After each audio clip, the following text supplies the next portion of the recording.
got a very, very special Naga traditional dance. Shall we welcome them?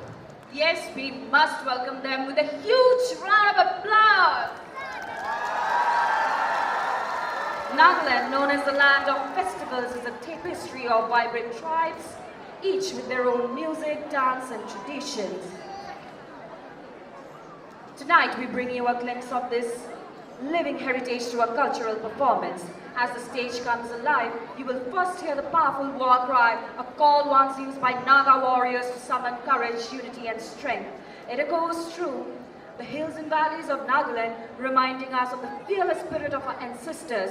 From this resounding cry begins a cultural journey. The dances you will witness today is more than just rhythm and movement. It is a story of community, unity, and celebration. For the Naga people, dance is a way of life. It reflects their deep connection with nature, their spirit of togetherness, and their courage in times of harvest and battle.